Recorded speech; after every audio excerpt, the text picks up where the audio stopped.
and welcome to the 7th International Jazz Day. We have a little surprise here for you. When am I supposed to go? If you wait 2 minutes. Excuse me. Let me check out his microphone. You can come out. Here he comes.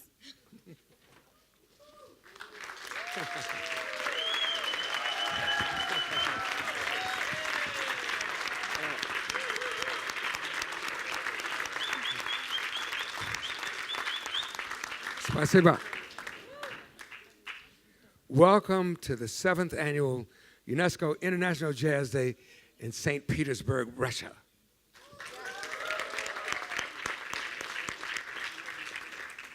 And I want to thank you for joining us today.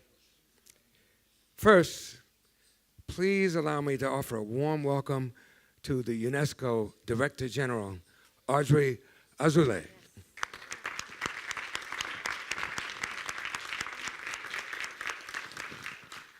Today, I have the great honor to introduce this very special panel.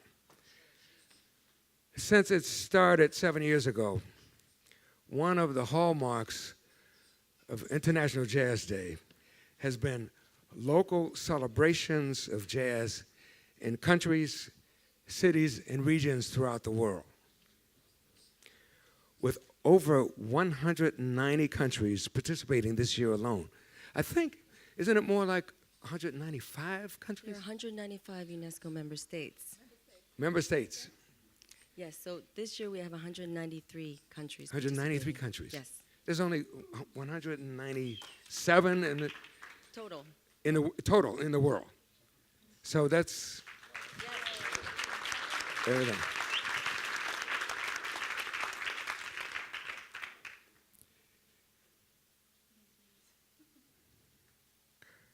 I'm very proud to welcome, for the first time ever, organizers of Global Jazz Day events who will share their experiences participating in Jazz Day.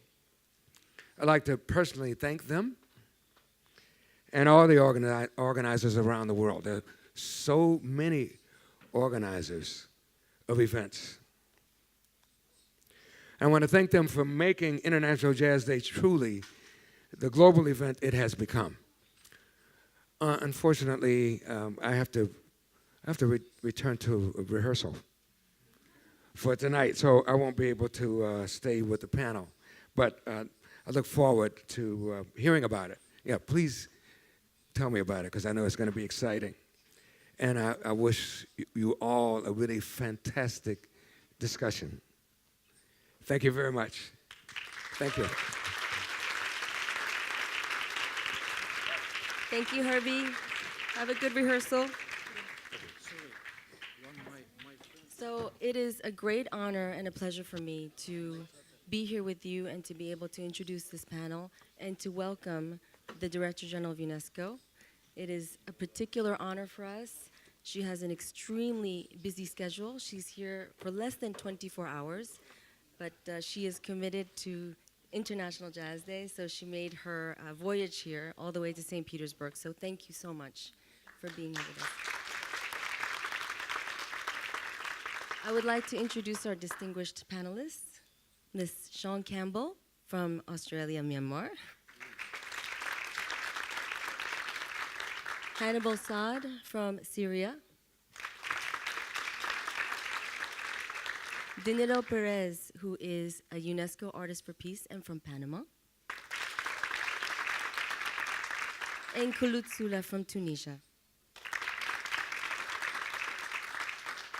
Now, as the saying goes, International Jazz Day is now global. It is a universal phenomenon.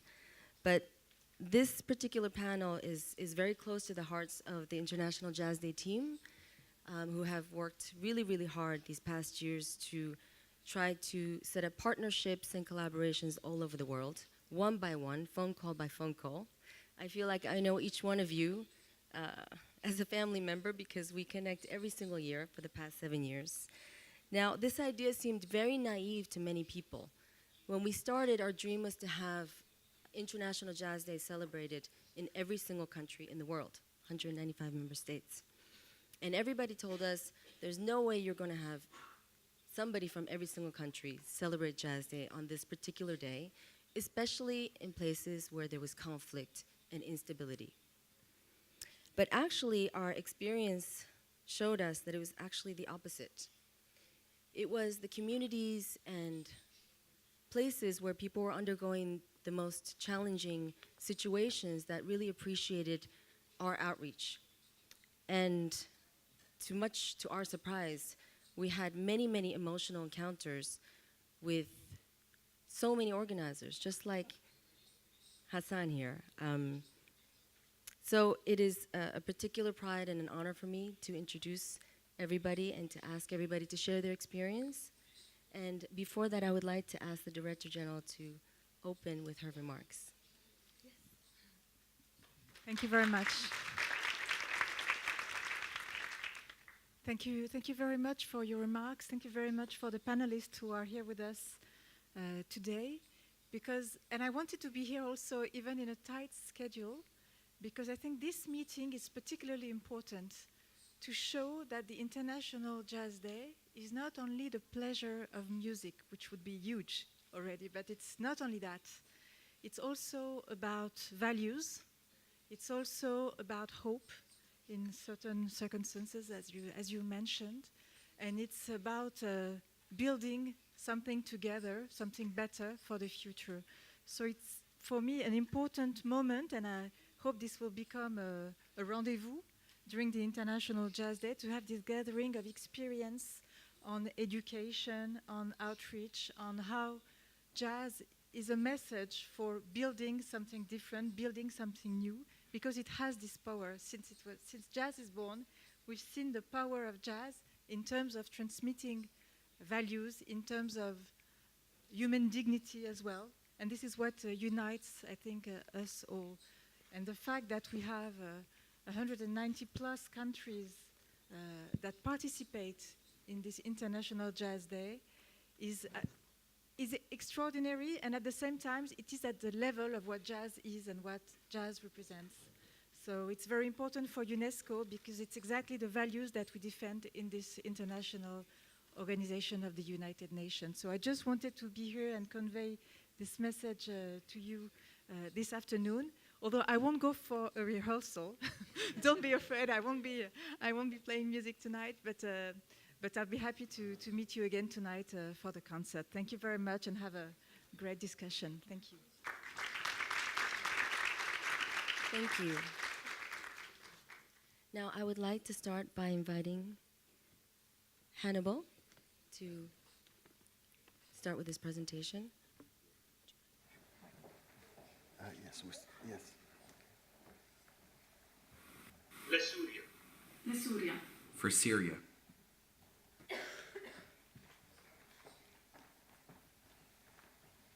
One second, it will start. For Syria. For Syria. For Syria. La Syria.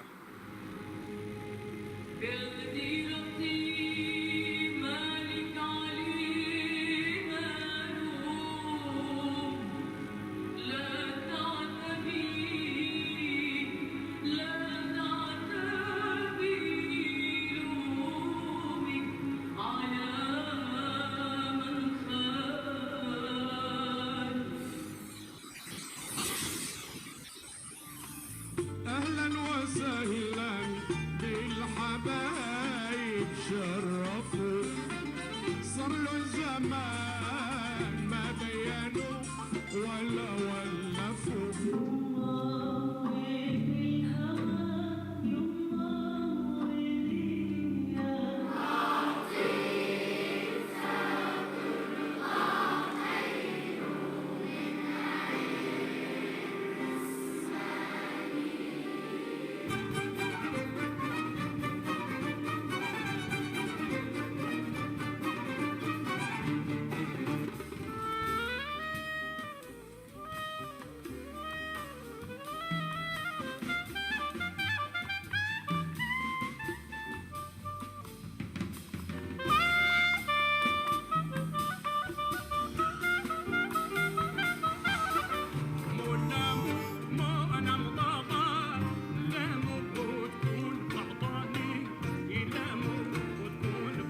disait une fois comment faire avec ce qui est. أنا سر بيتي الصدر حر Ladies and gentlemen, بيتي I'm sorry, الشرف Madam Azoulay صار has to بيتي leave. الصبر Thank you لما so عن much. بيتي طولت الغيب.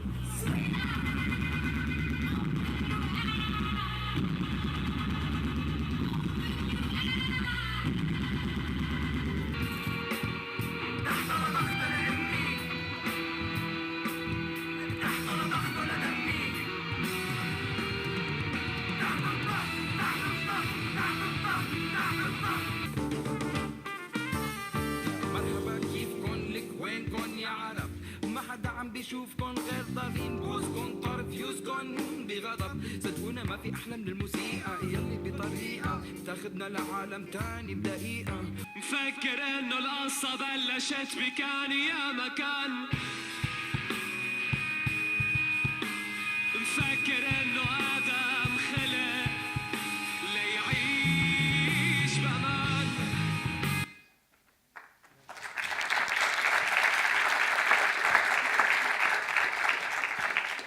Good afternoon. I'm so honored to be here. It was such a privilege. So thank you for the family of International Jazz Day to invite me to talk about a rough topic, but in a nice way. I showed you a video of what I did since the war started in Syria. I thought, what would I do? And I'll give you background where I come into that. I studied in Washington, D.C., and I played in a big band with the great Calvin Jones, the late Calvin Jones. And I played in his big band, and I went back to Syria around 2004, and my dream, to create a big band because I was part of this great sound of beautiful music, and I see this wave, and part of the wave being part of the big band, and I wanted to create it there. And the first impression I got there is like, oh, you want to plant a palm tree in Sweden. Why you want to do that? But that was my dream because I enjoyed it and I wanted to do it there, and that fits with what I do. I like to bring people together to enjoy and do good things, and that's my nature. That's my existential questions, what I'm good at. And so I started the Jazz Festival in 2004, and we immediately started a big band, and we invited people from all over the world to come to Damascus and Aleppo to play and enjoy, and we made a platform to people to exchange and co-create together. So I thought that's what I'm good at, and it really worked very well. We started very small, and we got to 4 big cities in Syria with many, many concerts, sometimes 20, 30 concerts a city. Invited my classmate from Washington, D.C., and also from Switzerland, France, all over the world to come and play and teach there. And the big band became a nice story. And then the war started in 2011. Okay, what to do now? I don't know. We start a war, and we cannot do a festival there. There's war happening. So I thought maybe I should do something else. And I thought of the idea of what UNESCO called the local community. Since whenever you talk about politics to bring people apart, I thought I want to bring people together. That's what music good at. War divide, music unite. And that was my motto. I want to stick to it. Politics is not good. Always divide people. And I'm going to stick to that, whatever it takes. And I asked people from the Syrian people that I know that spread all over the world, would you join me in this call? And it was nice coincidence that it was the first International Jazz Day I joined in 2014. I asked Syrian, would you like as you saw in the video, for Syria, no politics, please. Just play, say for Syria and play. If you cannot make concert, just send us a video. And it worked, I think, so far, 7 years. It's a minefield, the politics, but, it worked for me that I brought people together online. And then in 2014, when we did this call, if you start to present, presentation, sorry.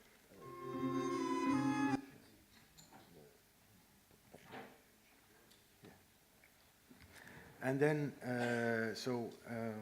the first year, thanks to Jazz International Day, they gave us so much visibility. I met Shon online, Mika, and she made an interview. They chose 5 people from the world. So I'm honored. They believe in what I do.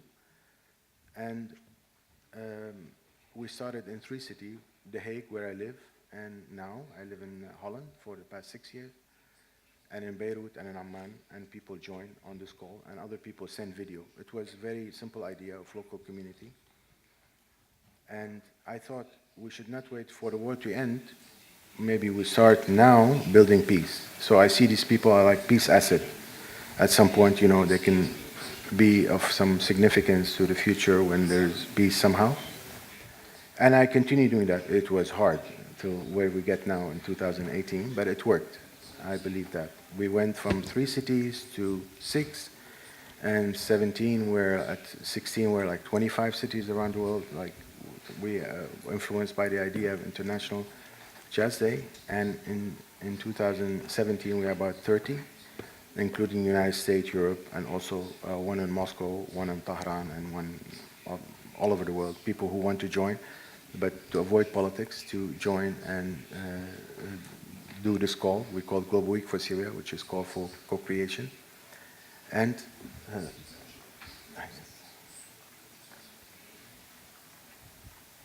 so this is the jazz festival. I started from 2005 to 2011, and this is where people remember it, international and Syrian.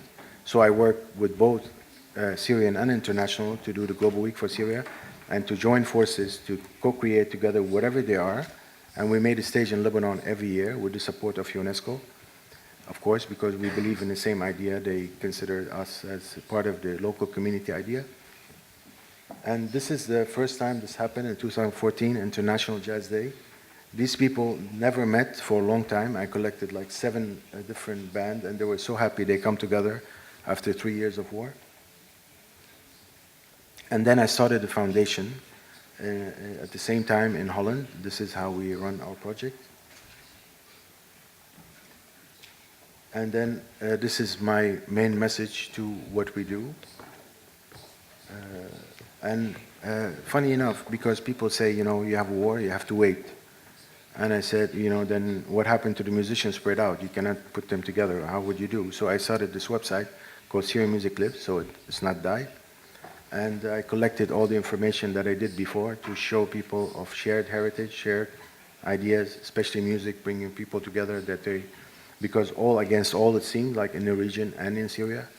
And I thought, you know, bringing them together, that they played together, they were together. That's for, you can see there, many YouTube channels. We have 4, and pictures, a lot of work and lots of help from many international people to make this website and show all people how can work together beyond their belief and where political views is. And this is our last festival in Lebanon last year. You can see that we have a big lineup in 5 cities, and shows like a lot of people supporting international organization and artists, and they believed in us. And the people who could not participate, they can send a video. We just say for Syria, so no politics, please. And we do workshop also there to with kids. I have to say, yesterday, thanks for International Jazz Day, they invited me with my colleague Michel Al-Malem to take part in a workshop, and we play for kids with cancer. And it was very touching. I went back hotel and slept, because I try to avoid sympathy and go toward empathy, and because I share this pain with them. It's so hard.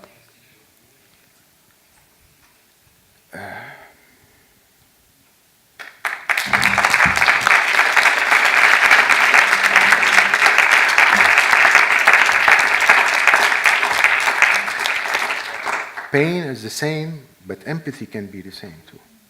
Thank you.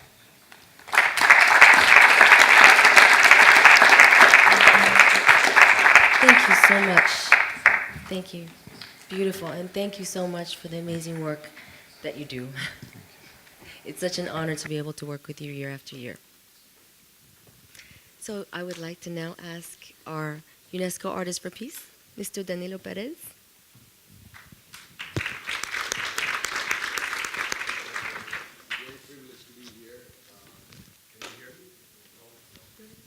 Okay, I'll take this one.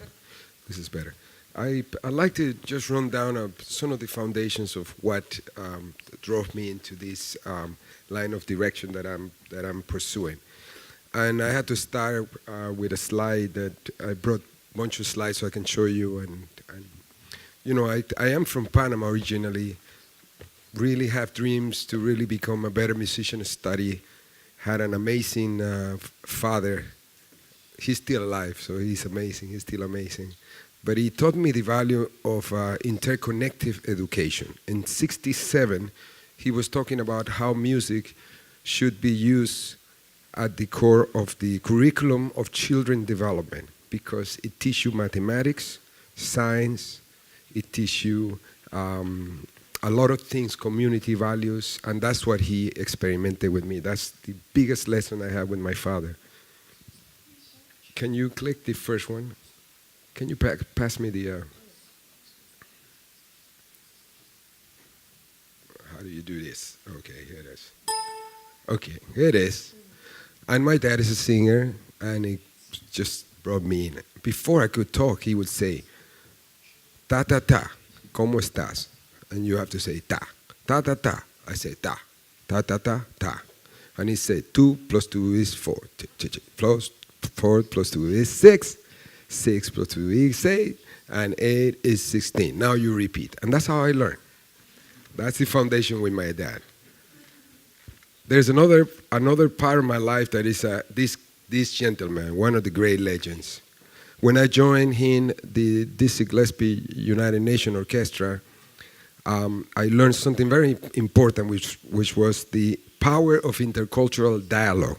He wanted to unite the world through music, and I lived through that. I didn't understand why he wanted so many nations playing together, but the desire that he had to unite people from all over the world through music, that's what I really learned with him and experimented with him.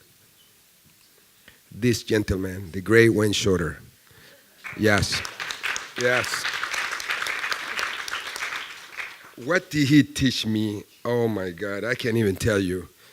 He taught me to be fearless, to celebrate life. He taught me that more than mastering my instrument is about mastering my life, because that's what I would be playing. And the first question he asked me when he met me was, why are you, he looked at me and goes, why are you afraid of getting married? And I'm like, what? Hey man, you know, I just want to play music. I grew a lot, I got married, and I have 3 kids. And it wouldn't be for him, my second father, as I call, I wouldn't have learned how music is about purpose, about who we are, answering those basic questions. So these are the foundations of my belief. So I created a festival in 2003, and that festival gave birth to a foundation. And we located the foundation, this is our foundation in Panama. We located the foundation in a very difficult area, very violent, and we wanted to experiment with music as a social change vehicle. And we achieved that. In the area, it's a lot more peaceful. It's one of the most beautiful areas in Panama. It's called Casco Viejo. But we lived through a series of development, and we witnessed the miracle. This is how we did it. We went one by one, teaching kids of the community. We addressed the parents. At the beginning, their parents said, you know, how much are you going to pay me? Because some of them came from the gang. I said, no. I'm not going to teach you music. I'm going to teach your kid. And he would say, oh, okay, all right, work with them. A lot of these kids came from very, very difficult parents that are in jail, the father's in jail. You know, we took them and started experimenting with music for them. This is the kind of situation we started addressing schools, brought them into the foundation, and they found a second home in our foundation. We went actually not only in the foundation, but we also went on the street, which is the outreach component that is very important for us. This is how we celebrate jazz in Panama. We go out and we make any place becomes a venue for jazz. So you can see how the youth responding. All of these give birth to the foundation, to the festival, but I also at the same time created an institute in Boston called the Berkeley Global Jazz Institute. And the institute in Boston really gave me the foundation to experiment where does gifted artists go to study and prepare themselves to take charge of the challenges in the 21st century. And we created a curriculum specifically that deals with creative social activism and the new type of performance and musicians. So we take them to the outreach programs, we take them to the psychiatric hospital, they play in festivals, they work with underprivileged kids, and this is what we do in Boston. Now, this is important because I created an educational exchange with my country and with Latin America because we needed education and we needed to raise it up.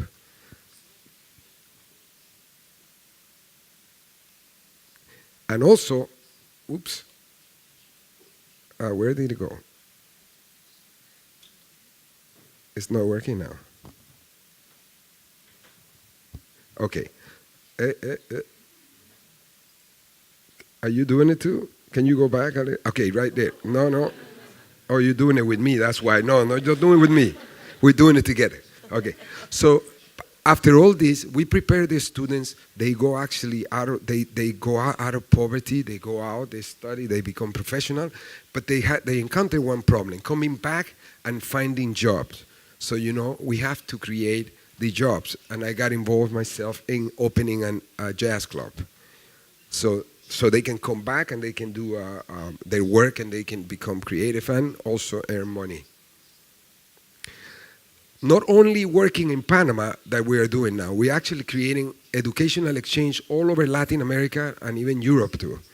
So we are working, for example, this is an educational exchange in Haiti that we created. This is an educational exchange that my wife created in Egypt. And it was very interesting because we used music to address the equality and the role of women in the 21st century, which was a very interesting gathering and symposium. We also created something called the Symposium of Music, the Music Therapy Symposium, because we believe, and this is my strong belief, that we have to take music and the arts beyond the entertainment and the arts. We have to take it into what my wife and I call public health law. Music has to become a part of the public health law, not anymore just entertainment, because we have to define ourselves and really study the power of music in our life. Thank you. This is going back to Wayne Shorter. This is the love of my life that happens to be a music therapy and happens to be a partner, who happens to be somebody who really has been work with me side by side in developing all this program. Patricia Zarate. Thank you. And this is the Panama Jazz Festival, the biggest event that we have right now in Panama. We gather around 30,000 people. This is the free outdoor concert. We have people from all over the world, great artists like Wayne Shorter, Herbie Hancock, Esperanza Spalding, Jack DeJohnette. They come and they perform, they exchange with the students. The festival provides scholarships and provides opportunity for these children, underprivileged children, to go out of the country and grow and become a professional.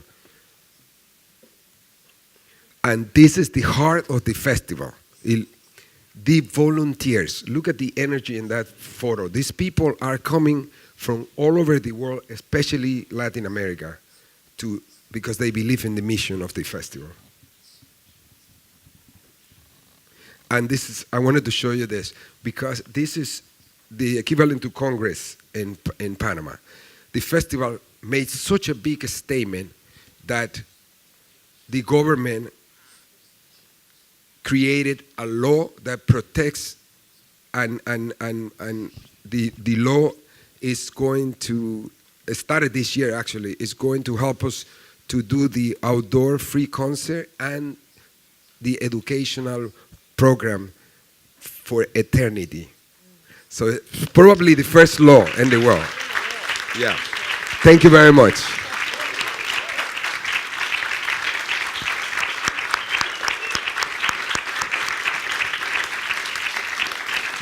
Thank you, Danilo. Amazing work. Amazing work. Now I would like to ask Shon for her presentation. Добрый день. I can't say much more, but it's a beginning. So I had the opportunity to talk with some of you in a session this morning. And as I was explaining there, I am living in Myanmar, but I am not from Myanmar. I'm from Australia, and I'm an aid worker. So unlike all these incredible people here who are involved full-time in the music industry, I wish. So as an aid worker, I've been living in countries in crisis for around 30 years. And for the last 8 years, I've been living in Myanmar. Now, I also sing jazz, and this has made for some interesting experiences in places I lived in. Perhaps the most extreme was Afghanistan under Taliban, when music was banned. The first and only time I met a very fantastic jazz guitarist. So we had to lock ourselves inside and put towels against the bottom of the doors so nobody could hear, but at least managed to play some music under Taliban. So it did happen. And for the last 5 years, I've organized events for International Jazz Day in Myanmar.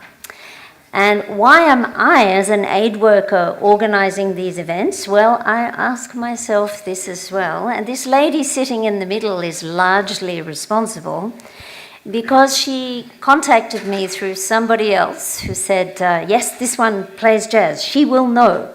I didn't know so much. But anyway, I ended up realizing that Myanmar would be one of the only countries not commemorating International Jazz Day in the world. So I said, this can't happen. So this is where I began to get involved with organizing the event. But the question is, why don't we have much of a jazz tradition in Myanmar? And if we, to actually go back when we had more vibrant jazz in Myanmar, I'm looking at about 90 years ago.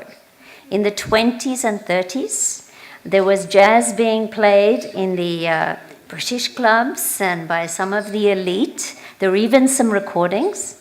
But coming into the Second World War and independence, the country was very, very damaged and there was a great deal of chaos. And performing arts and culture were given a low priority as the country tried to recover. So moving on from there, jazz was thriving elsewhere, but in newly independent Burma, as it was called then, there was no jazz. Moving on a bit further in the early 50s, so this is why the early days of jazz in Myanmar, there's not much. That's as much as I can tell you. And if we go to the next slide, please.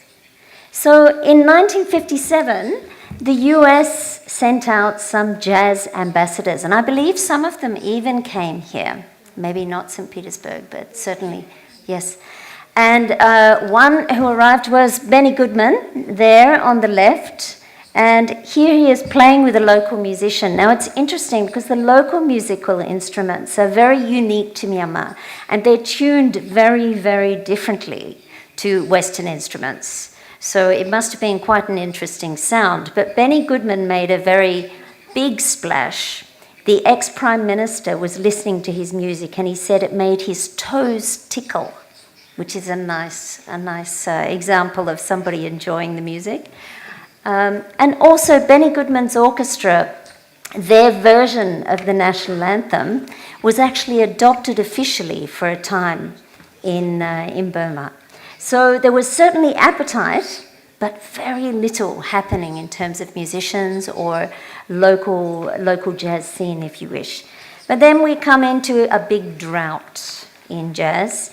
So from 1962, with the military regime, Western instruments were banned, Western music was banned, dancing also not allowed.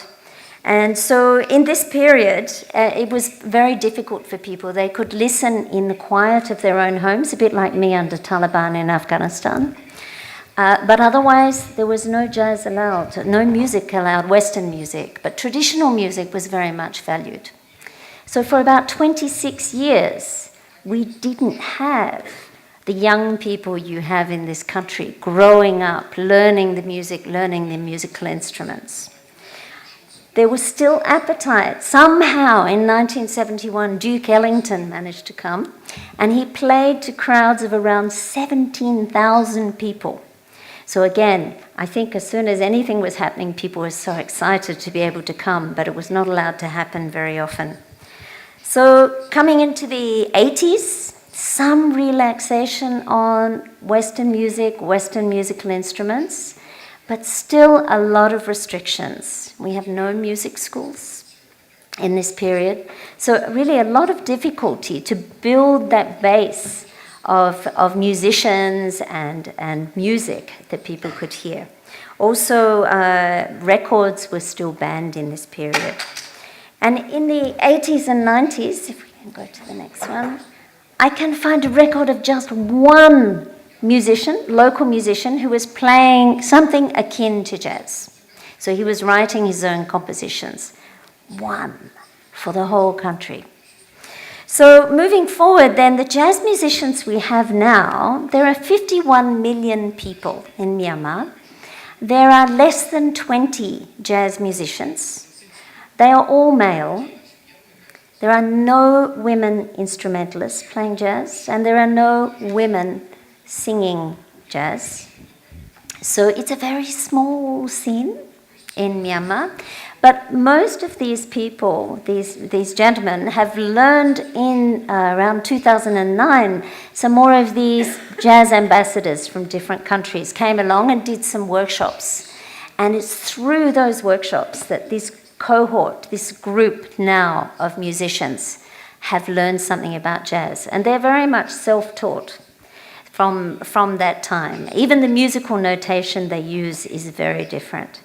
So that's the scene in Myanmar, and that's why nobody else was organizing International Jazz Day, and that's how Mika came to twist my arm and get me to start something. So I started in 2013. Thank you. These are posters from our Jazz Day. Now, I told you I organized 5. I'm not showing you the first poster because it was a PowerPoint slide and it was very basic. But after that, I managed to call in favors from all sorts of people. And so this one on the left shows part of beautiful Myanmar. It's a lovely country to visit. As I was telling people this morning, get Aeroflot to make direct flights. And so we had the first Jazz Day. I think, Mika, you called me 2 weeks before and said, can't something happen in Myanmar? So I managed to get the local musicians who were there together and to play in a local bar, and we had about 160 people come, which with very short notice and a PowerPoint instead of a poster is probably not bad. So the second year, managed to get an outdoor venue at no cost. The musicians, again, playing at no cost. This beautiful poster that somebody made for me. And we had around 400 people. In the third year, up the top there, we managed around 600 people. And in the third year, I went knocking on doors to get some funding. So as an aid worker, I'm used to fundraising for projects. But the way I fundraise for projects is not through sponsors and beer companies and such.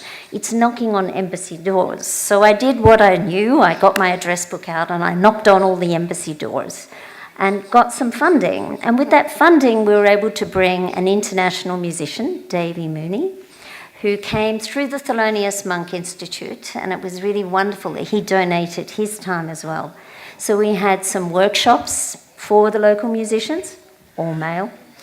Couldn't find any women, still trying. And then played the concert. Then in the fourth year, you see it's the same poster. So as I said, I'm an aid worker, and we had some crises that year, and so there was no time to develop a better poster, so I just changed the date. But most people recognized it, so they came along anyway, and we had 1,000 people attend the concert that year, and everything for these outdoor concerts has been donated. The musicians donated their time, some volunteers got together and helped out. Media, again, address book. there's nothing like a big address book to organize these things.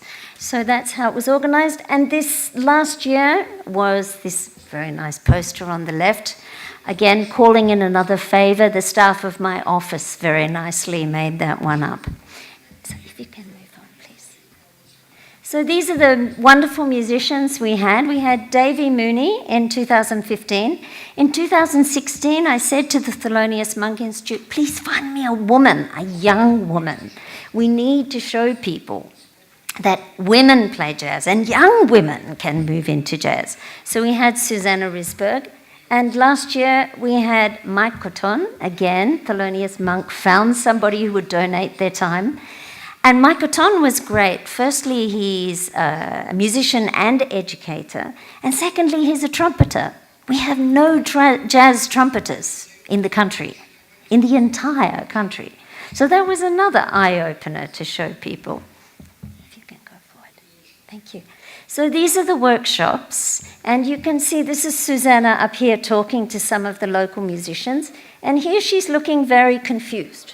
And that's because this is the sort of thing that people play from. So it's quite challenging if you come in as a trained international musician, and then people are using some Chinese notation, which is numerical, and they've got 2 days to prepare for the event. So, yes, there was a lot of head scratching going on, but it was all from the internationals. The locals just follow it because they don't read it anyway. They're just playing as they go, and they do a really good job. Thank you. So, calling on volunteers. Again, address book. I contacted the local Toastmasters Club. I don't know if you're familiar with Toastmasters. It's a public speaking club. I said, this is your chance. You can speak in front of however many people come to International Jazz Day. So these wonderful people here, we did everything bilingual because many people in Myanmar don't speak English, and got all dressed up and introduced everything. And here we have some of our volunteers who went around helping people at the event. So 2 days of workshops and then the event. This is our mix of international and national musicians. And as you see here, I think they're having a discussion, and what will the next song be, basically? One more, please. And this is the crowd. So to give you an idea of what the event is like, today in Myanmar, it's very, very hot and humid. The hotel I'm in has a hammam. I went to the hammam and said, why do I need to go to a hammam? I can go home. So this is really what it's like. It's so hot that I actually have rented fans that spray water on people so they can cool down. So all of the people who come to the event are sitting on the ground, because if we had chairs, it felt very formal. And it's also a family event. So encouraging people to bring children so that there's more and more exposure. Because in Myanmar, we don't have radio stations with jazz. There's really no way to hear jazz. There's one venue in Yangon, which is low cost for people to come and hear jazz, and that's it. So there's just very little exposure, so as much as we could do from there. And to give an example then of what is the impact of this, I think I always look at it as the gentleman who stopped me in the supermarket. And he said to me, I remember you. And I guess my hair is quite memorable. And it's more white since organizing these events. But anyway, and he stopped me in the supermarket. He said, I remember you. You were singing at that jazz day. And there was this song, and everything was going wrong. I don't know who knows the song, Everything Happens to Me. And everything is going wrong, yeah? And he said, everything was wrong. You got malaria, you got dengue. Everything was really bad. I said, yeah, I know the song. He said, oh, so good. When is the next one? And so just the interest among people. We're a small country, but we're big enough to have a lot more than we have. But because of this long drought and very little life-giving rain, with these jazz ambassadors, with training, with other options, we haven't had very much opportunity for jazz. So I'm not sure that you could organize the next International Jazz Day in Myanmar, but hopefully one day they will reach there. So thank you.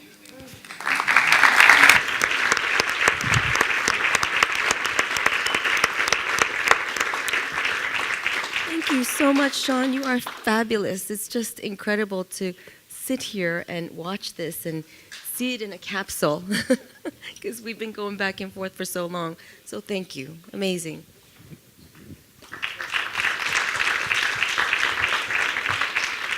So now I would like to ask Khouloud to give her presentation.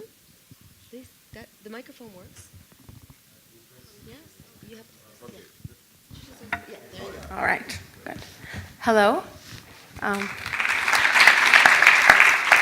First of all, I'd like to say how much I'm honored to be sitting alongside such inspiring people, Mr. Pérez. It's really an honor, and then my fellow jazz organizers passionate about jazz. So thank you for the invitation. It's really an honor. And really, like 7 years ago, no one would have thought, like no one in Tunisia, where I come from, would have thought that our nonprofit would be featured on a panel and sharing its experience with so many people from around the world. It's really like unthinkable. So how this came to life was in 2011. Just around the time that April 30th became International Jazz Day, it was just a coincidence, we didn't know. A group of musicians met through a program that ended now. They were a small group of like 6 or 7 people, and they all discovered that they were interested in jazz. So they thought, how about maybe it's the best thing for us. It was after the revolution, so civil society was organizing, and there was an effervescence of like people are creating structures to affect change. So we're like, how about we create a nonprofit that will help us meet more regularly and organize things. It was just like a support structure for them, and they called it the Jazz Club de Tunis. So it's not a club. The name is a bit confusing, but it is a nonprofit. And what they did was, I wasn't with them at the time, although I'm now the president of the association. In full disclosure, I'm not a musician.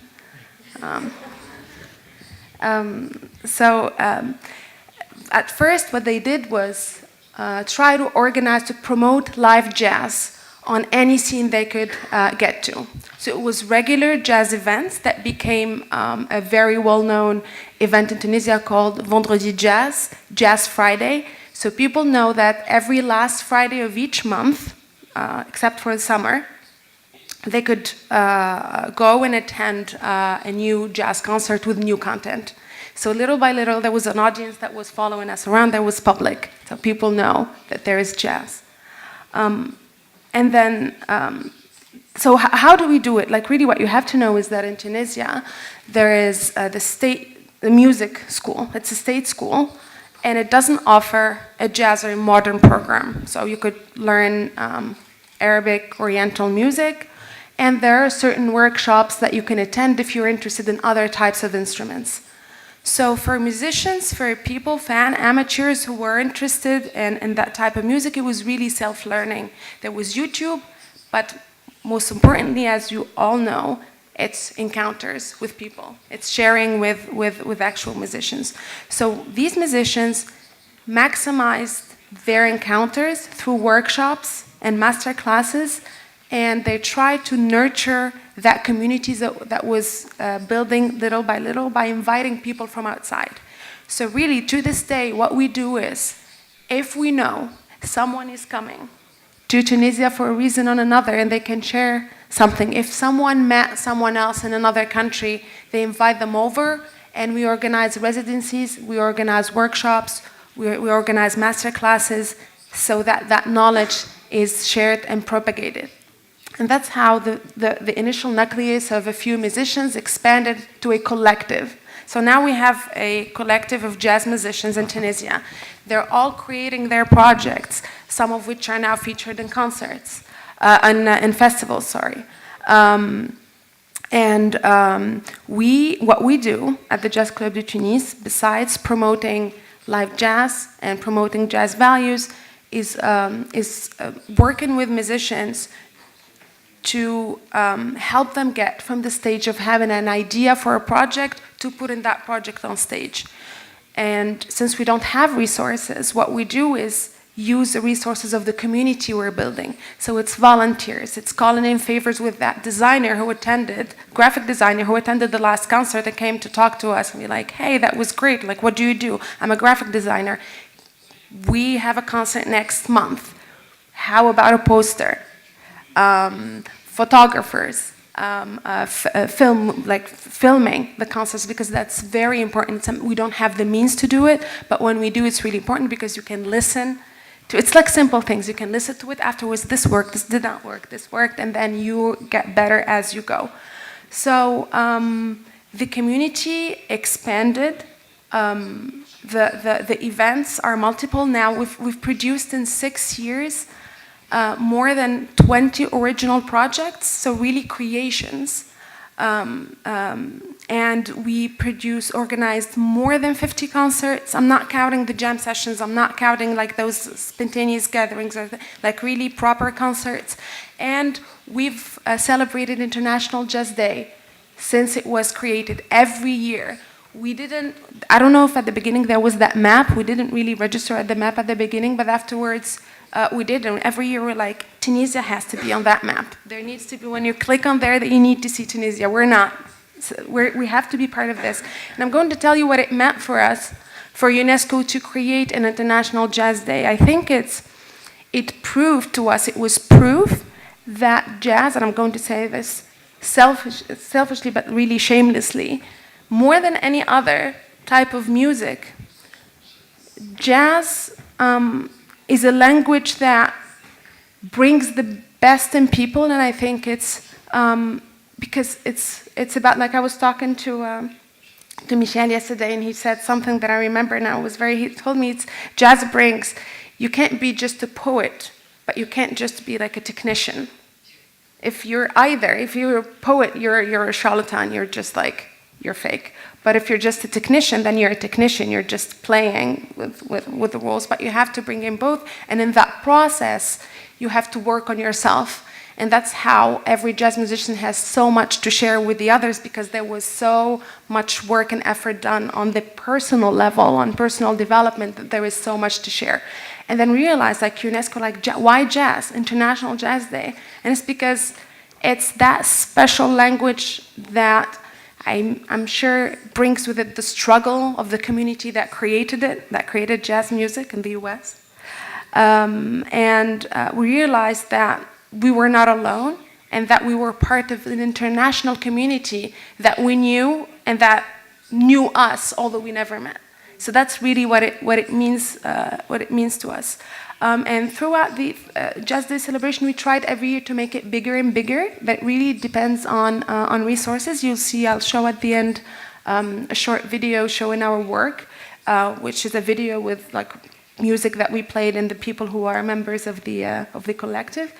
But 2 dates that are particularly important to us were 2014 and 2015, because we managed to get funds to bring in musicians from UK and US in 2014, from the Vanguard Orchestra, and some young musicians from the UK, and we organized a residency.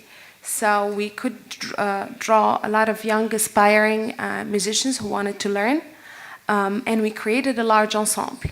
And that's really a first, I would say, even in the region. So we organized 2 concerts in 2014, and it was so successful that our funder renewed the funding for another edition, and we brought a group of musicians from New York, including Jay Ratman, Jeremy Siskin, if you know them, and a couple of other musicians. And we organized 2 other residencies, and the large ensemble became an orchestra.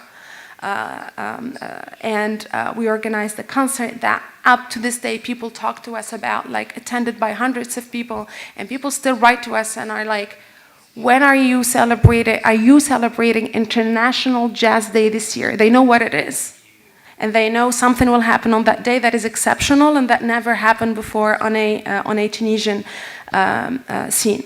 So that's really, like, this is a nonprofit that is based on volunteer work, all of it. And our focus really is education. So it's a struggle for us, because we're not only on the end of producing concerts and getting revenue from concerts.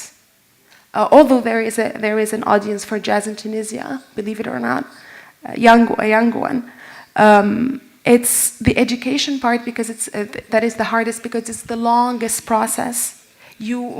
As I say always, we invest in people, and that investment, you don't get a return on that investment immediately. It takes years, but someone has to do it so that community expands. So what we do is share. If you know something, you share it. Peer-to-peer learning is huge at the Jazz Club de Tunis. And again, we always try to use the resources that we have when try to get like cultural institutes of each country, for example, to send in musicians to maximize knowledge and education.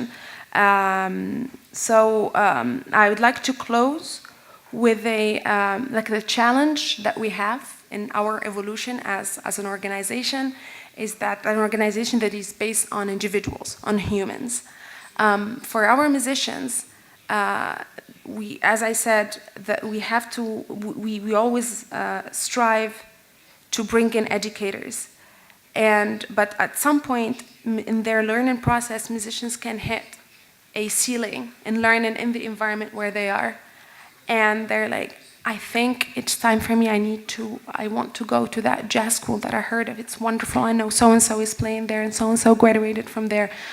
Can you help me do it? So we pull resources. We help write applications, letters of support, sometimes even like fundraising some money for the move from country to the other because that's costly.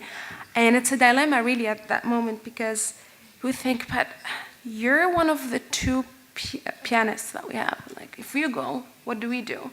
But at the same time, what do you do? Do you force people to stay, or do you let them go learn somewhere else? So the deal that we have is, you go, but you come back, because you took from the association, from the nonprofit, and you have to give back. You have a debt to your community, and you have to give back, and they all come back and give back. So that's how we do it. We take and we give back, and we take and we give back, and the community of musicians is really expanding.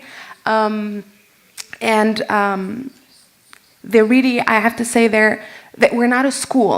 We're really not a school. We're just a community. Everything is informal, and people can gravitate towards us and then leave as much as they want and as often as they want.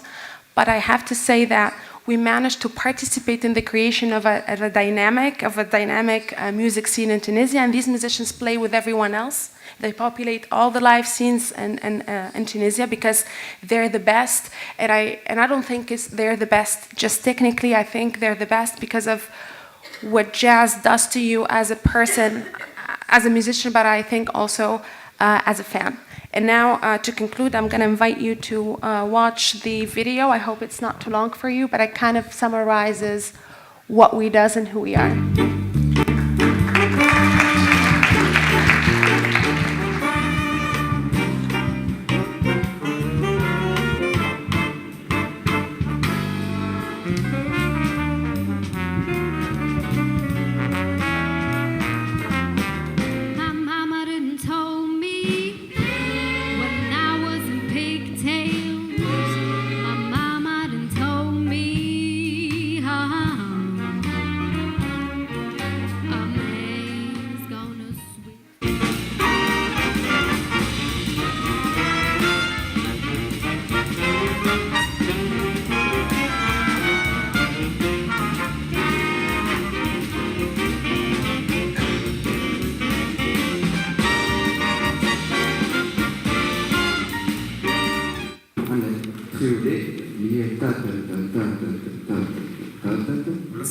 لسقنا زوز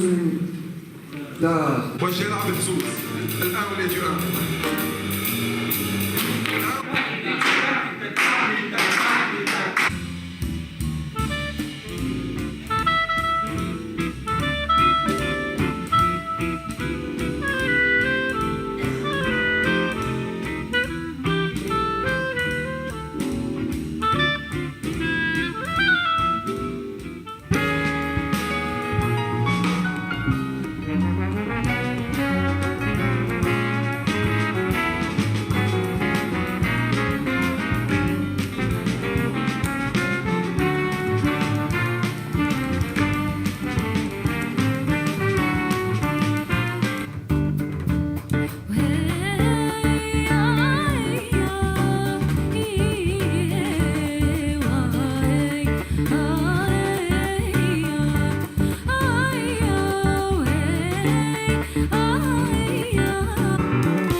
Well, Khouloud, thank you so much.